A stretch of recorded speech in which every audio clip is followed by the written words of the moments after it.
occurring in this area. We'll discuss the cost for the project, and we'll also provide some information about need, in other words, why we're proposing it, and then of course, as I said, answer questions that we may have. We've provided some maps to the supervisors, which we've just released. These maps show the routes that we're going to present to the Public Service Commission. You'll notice on the map that there are routes displayed in blue. Those are preferred routes. Those are the ones that we intend to tell the PSC we recommend. There are alternate routes shown in a pinkish color.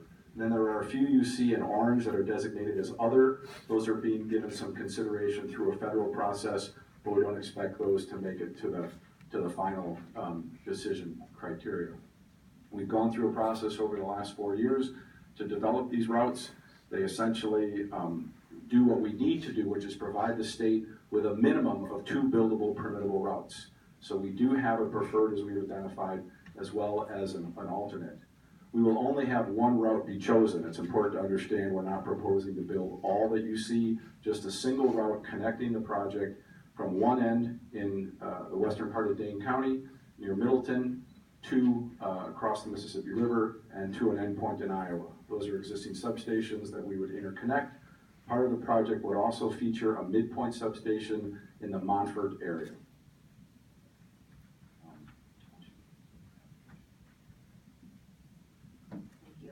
So we are at a point now, as John mentioned, preparing to submit this application to the Wisconsin Public Service Commission. We anticipate that will happen this spring as early as April. At that time, there will be some opportunity for the commission to ask us a few questions to clarify the application. Once they deem the application is complete, then the clock starts ticking for them. They have 180 days to begin looking at the application, evaluating the environmental impacts, the cost-benefit analysis, alternatives. Then at that point, they actually have another 180 days, or they can ask for that. That's very typical. So we would anticipate that we wouldn't be receiving a decision from the commission for at least a year, possibly as long as 18 months. There will be lots of opportunities during that process for the public to continue to provide feedback and input. There will be scoping meetings, and then later in the process there are also technical and other hearings that folks can participate in. Yeah, we'll jump right into ag impacts. For the council members here, we did provide some photos for you. We operate ATC, ITC, Dairyland Power, operate hundreds of miles of voltages this size, and we actually brought you some pictures to show you that people safely farm and utilize the ground underneath these lines on a very regular basis, even having dairy farms as well.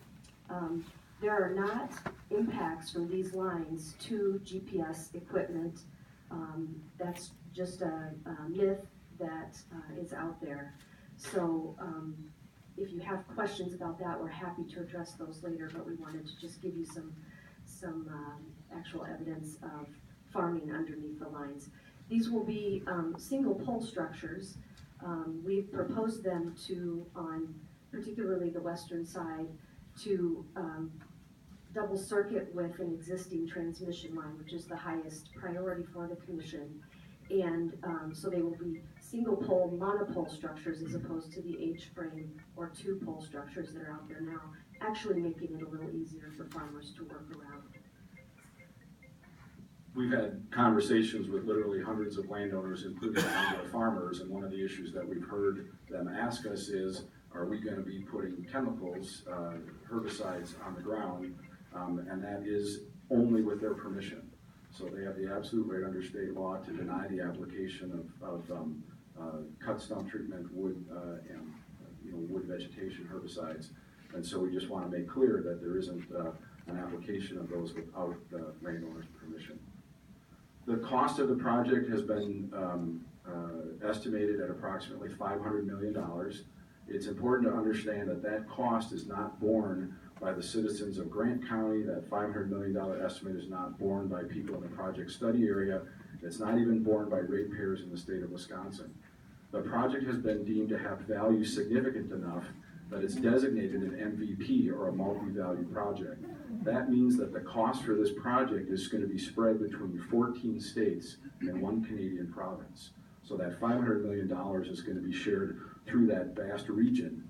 The portion that Wisconsin ratepayers will be responsible for is estimated at 10 to 15%, or $50 to $75 million. That cost, again, is not borne by citizens in Grant County or in the project study area.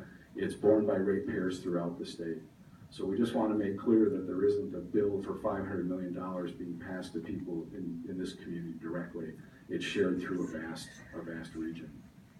The need for the line is something that's been discussed and will be discussed at length.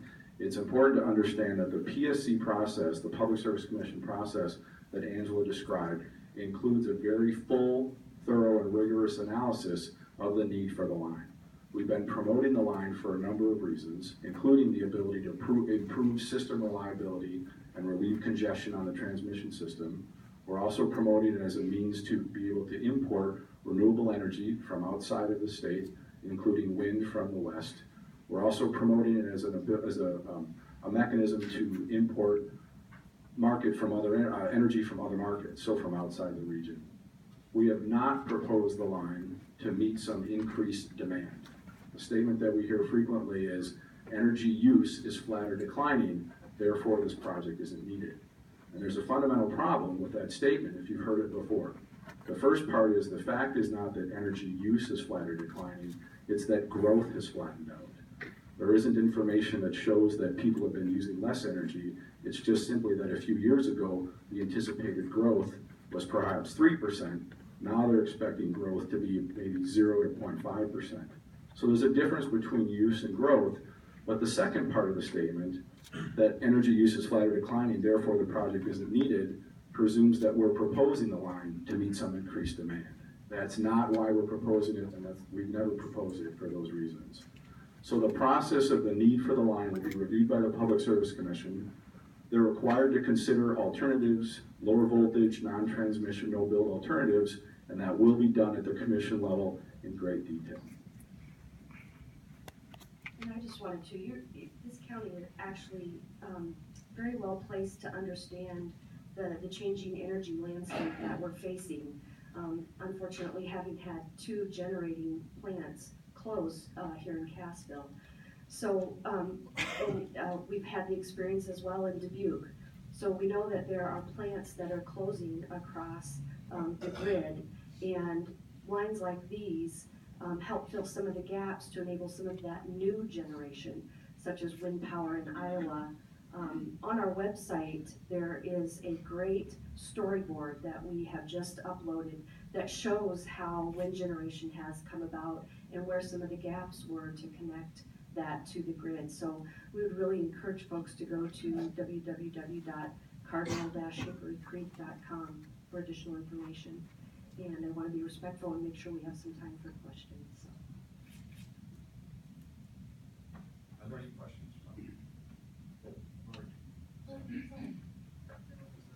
was a deed recorded with the Grant County Register of Deeds office recently between Michael Foley and the American Transmission Company for 80 acres of land in Bloomfield Township.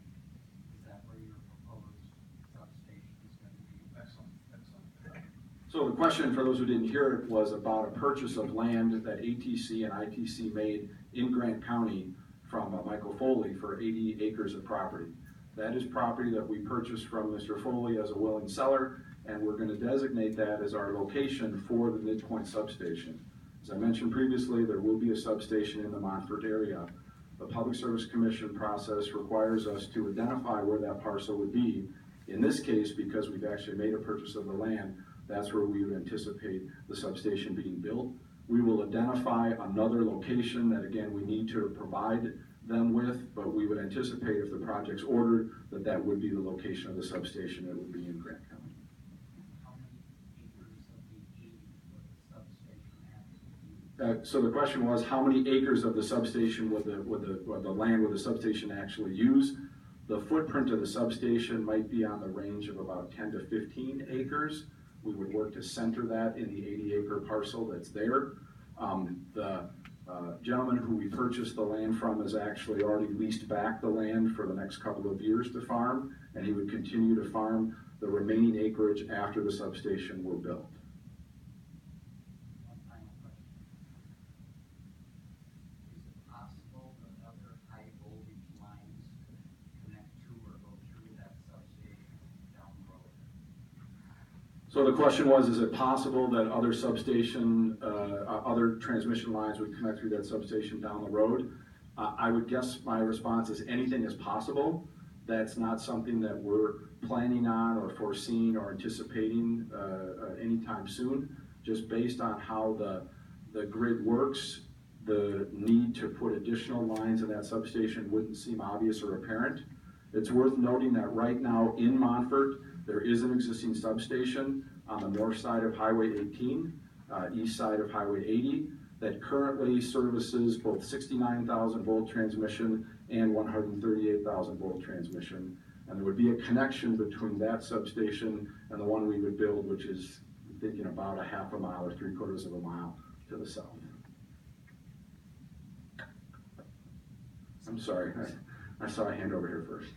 What about, right of way, where you're going, do you own all of that, or is there gonna need to be more bought, or what? Well, first of all, just to be clear, we don't own the land. We own an easement on the property. I just want to make that clear that we own an easement on the property.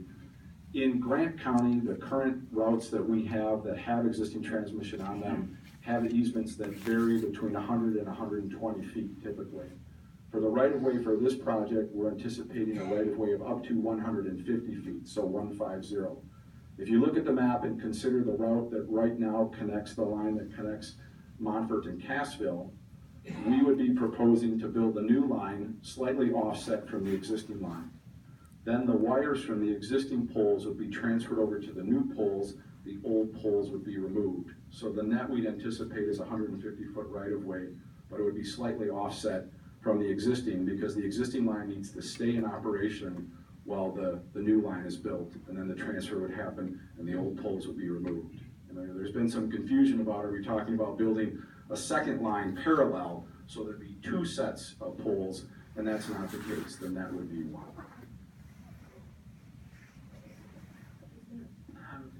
Yeah, you've had a number of townships and counties pass resolutions in opposition of this, asking for cost-benefit analysis information.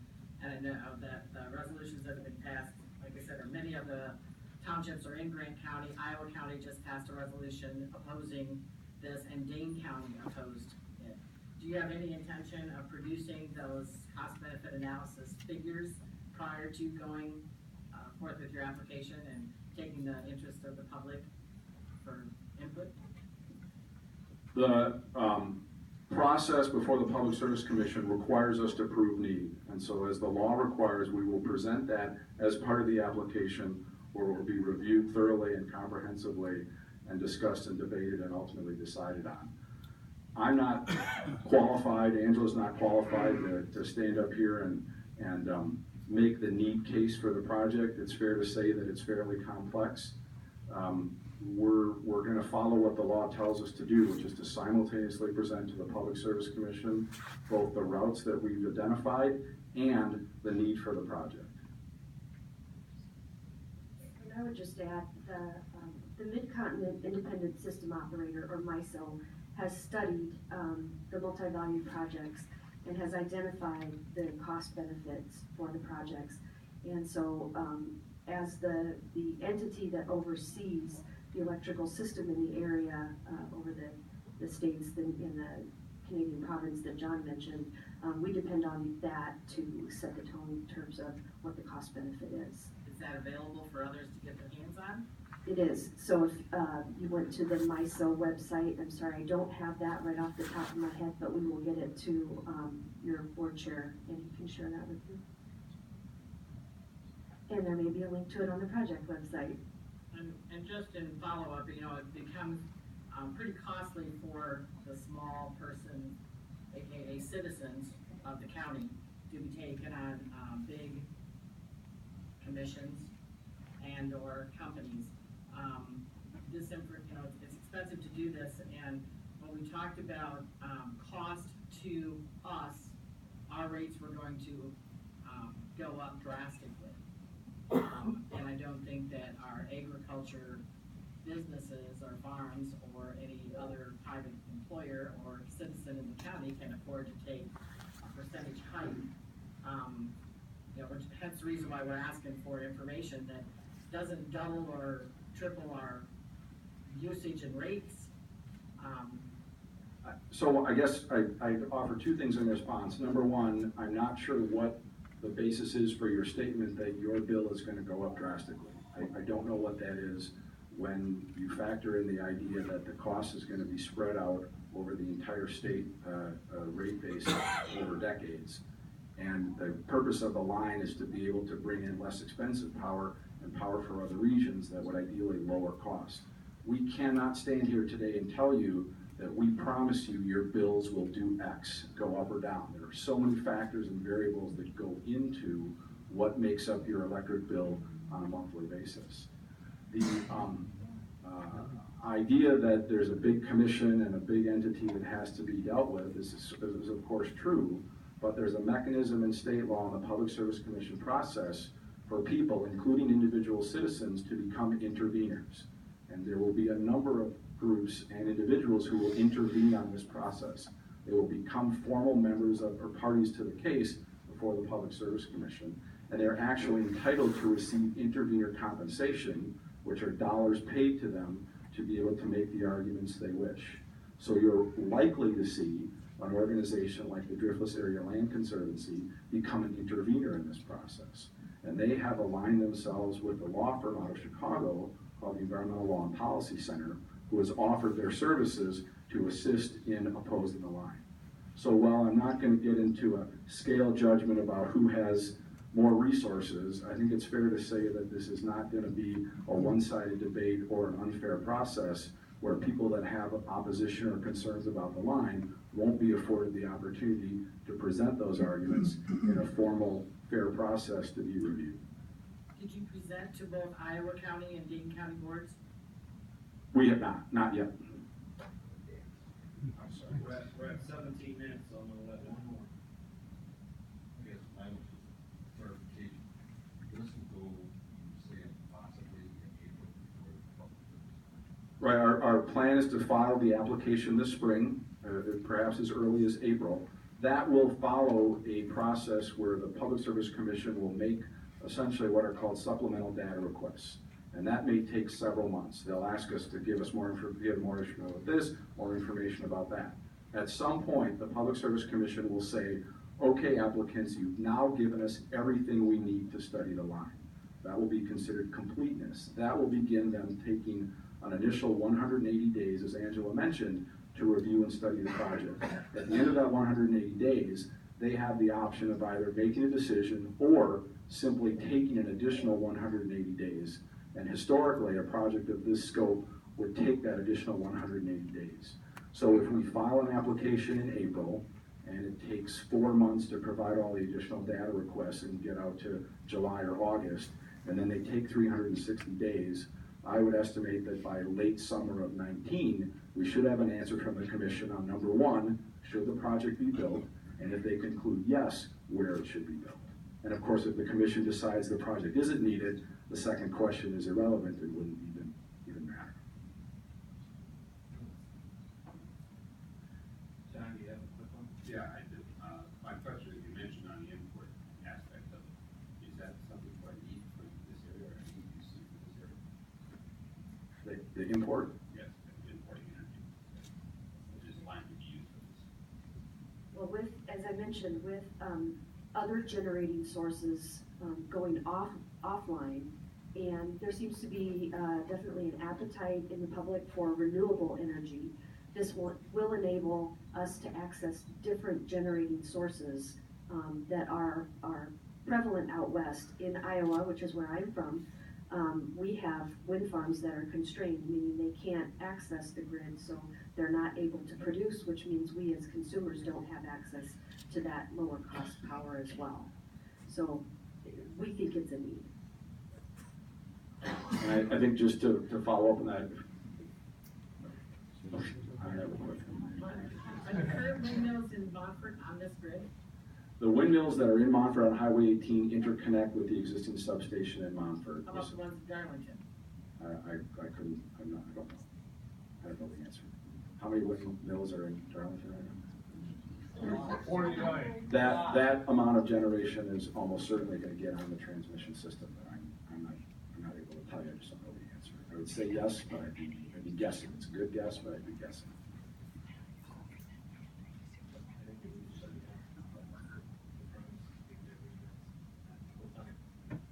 We can take this up in the future if the county board wants to.